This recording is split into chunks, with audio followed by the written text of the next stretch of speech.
बिस्मिल्लाहिर्रहमानिर्रहीम। अस्सलाम वालेकुम नाजरीन, हमारे यूट्यूब चैनल पासबान वतन में खुश आमदीद। नाज़रीन, बात करते हैं तुर्की और पाकिस्तान के दरमियान होने वाली एक जबरदस्त डील के बारे में। पाकिस्तान और तुर्की के दरमियान एक डील साइन हुई है जिसके तहत ये दोनों मुल्क मिलकर next generation electronic warfare platform बनाएंगे और ये next generation electronic warfare aircraft Bombardier global 6000 पर बेस्ड होगा, जबकि 2022 में पाकिस्तान ने खरीदा था, जो कि वीआईपी ट्रांसपोर्टर एयरक्राफ्ट था जिसे पाकिस्तान ने इलेक्ट्रॉनिक वारफेयर एयरक्राफ्ट में तब्दील कर दिया था। और अब पाकिस्तान तुर्की के साथ मिलकर इसी एयरक्राफ्ट पर next generation electronic warfare install करेगा। जिन्हें नहीं पता नाज़रीन, उन्हें बताते चले कि इलेक्ट्रॉनिक वारफेयर या मुख्तसरन EWA एक ऐसी फौजी तकनीक है जिसमें दुश्मन के इलेक्ट्रॉनिक सिस्टम्स को जैम करना, धोखा देना या तबाह करना शामिल है। ये फाइटर जेट्स, बहरी जहाजों और जमीनी फौजों के लिए बहुत ही ज्यादा अहम है। इलेक्ट्रॉनिक वारफेयर के जरिए दुश्मन के रडार को जैम किया जा सकता है ताकि वो अपने दुश्मन को तलाश न कर सके। दुश्मन के रेडियो, टेलीफोन्स और दीगर मवासलाती निजाम को तबाह करके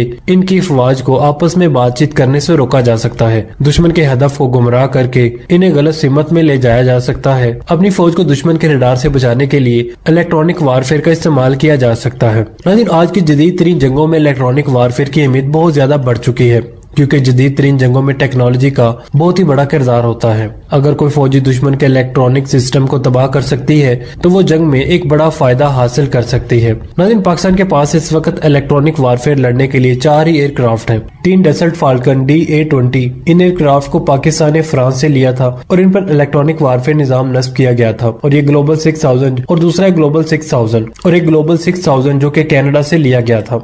नाज़रीन, 8 फरवरी 2025 को यूक्रेन के सदर व्लादिमीर ज़ेलेंस्की और नेटो के फौजी सरबराह ने यूक्रेन में एक जेर जमीन फैक्ट्री का दौरा किया है। यहाँ पर पैकोलो नाम के मिसाइल ड्रोन बनाए जा रहे हैं। ये फैक्ट्री बहुत ही महफूज जगह पर बनाई गई है और ये दिखाता है कि यूक्रेन जंग के दौरान भी अपने दिफा को मजबूत करने की कोशिश कर रहा है। नेटो के सरबराह का ये यूक्रेन का पहला सरकारी दौरा था। इस दौरे का मकसद यूक्रेन और नेटो के ताल्लुकात को मजीद मजबूत करना भी था। यूक्रेन चाहता है कि नेटो इसकी मदद करे और इसे ज्यादा ताकतवर बनाए। पैकोलो एक बहुत ही अहम मिसाइल ड्रोन है क्योंकि ये बहुत ही दूर तक हमला कर सकता है और इसकी रफ्तार भी बहुत ही ज्यादा है और ये दुश्मन के अहदाफ को बहुत ही दुरुस्त निशाना बना सकता है। इस ड्रोन को मगरिब की क्रूज मिसाइलों की जगह बनाया गया है। इस ड्रोन को मुख्तलिफ किस्म के इंजनों के साथ इस्तेमाल किया जा सकता है जिससे इसकी पैदावार में कोई रुकावट नहीं आएगी। इस ड्रोन के 70% हिस्से यूक्रेन में ही बनाए जाते हैं जिससे वो दूसरे ममालिक पर इन्हिसार कम कर सकता है। 2024 के आखिर से पैक्लोन ड्रोन की तैयारी में बहुत तेजी आई है। अब तक तकरीबन 100 ड्रोन बन चुके हैं और जल्द इनकी तैयारी बड़े पैमाने पर शुरू हो जाएगी।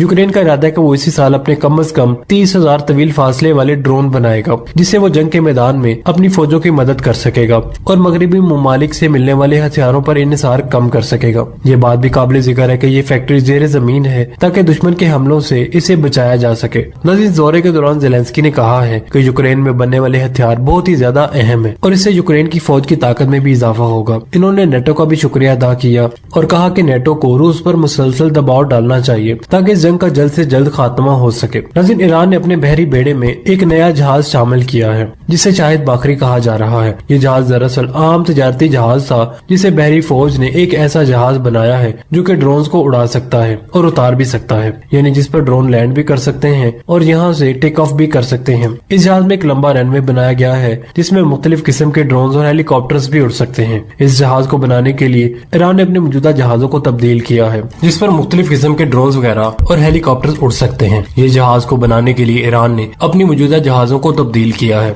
ये बहरी जहाज ड्रोन के साथ साथ हेलीकॉप्टर्स को भी कैरी कर सकता है। इसके ड्रोन्स में JS-313 और अबाबिल 3 ड्रोन शामिल हैं। 313 ये एक छोटा सा ड्रोन है जो कि ईरान के एक लड़ाका त्यारे काहिर 313 की तरह बनाया गया है। ये ड्रोन दुश्मन को देखने और हमला करने के लिए इस्तेमाल होता है। वाजर 6 ये एक और ड्रोन है जो कि दुश्मन की जासूसी कर सकता है और हमला भी कर सकता है। ये तकरीबन 200 किलोमीटर तक जा सकता है। और अबाबिल 3 ड्रोन, ये ड्रोन भी दुश्मन की जासूसी कर सकता है और मालूमात जमा कर सकता है। ये बहरी जहाज जो अपने साथ हेलीकॉप्टर कैरी कर सकता है, उसमें MI-17 एक बड़ा हेलीकॉप्टर है जिसे फौजियों और सामान के लिए एक जगह से दूसरी जगह ले जाने के लिए इस्तेमाल किया जाता है। बेल 412 2 ये भी हेलीकॉप्टर है जिसे मुख्तलिफ कामों के लिए इस्तेमाल किया जा सकता है। और बेल 206 ये एक छोटा सा हेलीकॉप्टर है जो कि ज्यादातर तरबियत के लिए इस्तेमाल होता है। नाज़रीन, जहाज में मिसाइल भी नस्ब हैं जो कि दुश्मन के मिसाइलों को निशाना बना सकते हैं। इसमें तेज रफ्तार छोटे जहाज भी मौजूद हैं जो कि दुश्मन के जहाजों पर हमला कर सकते हैं। ये जहाज ईरान की बहरी कुव्वत में एक अहम इजाफा है। इसके जरिए ईरान समंदर में दूर तक निगरानी कर सकता है और दुश्मन पर हमला भी कर सकता है। ये जहाज ईरान की बहरी फौज को बहुत ज्यादा ताकतवर बनाएंगे। नाज़रीन, तुर्की की मशहूर कंपनी वैकर और इंडोनेशिया की एक दिफाई कंपनी पेब्लिकोरो ने मिलकर इंडोनेशिया में ड्रोन बनाने का फैसला किया है। ये मुआहदा तुर्की के सदर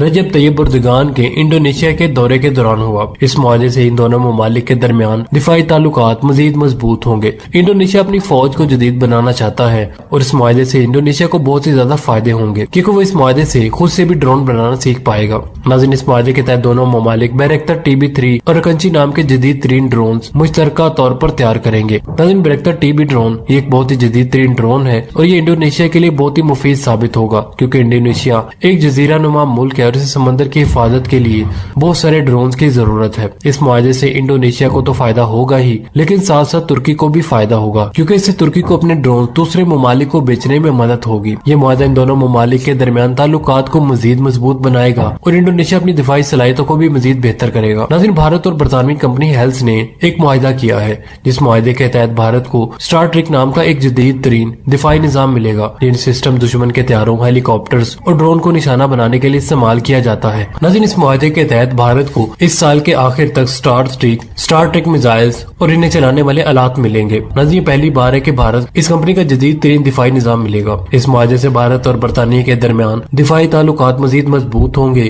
और बरतानिया ये भी चाहता है कि भारत खुद भी इस सिस्टम को बनाना शुरू कर दे।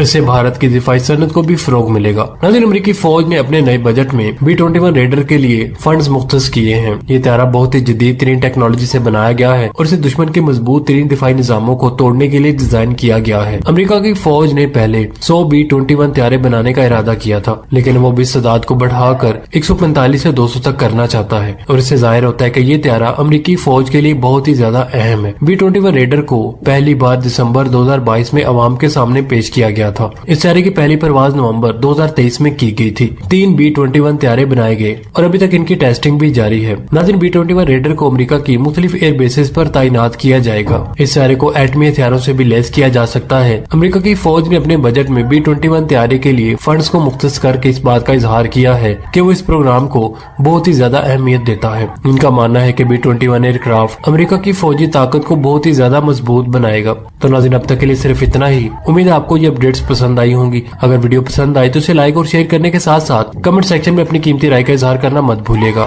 मिलते हैं नेक्स्ट वीडियो के साथ, तब तक के लिए हमें इजाजत दीजिए। अल्लाह निगहबान।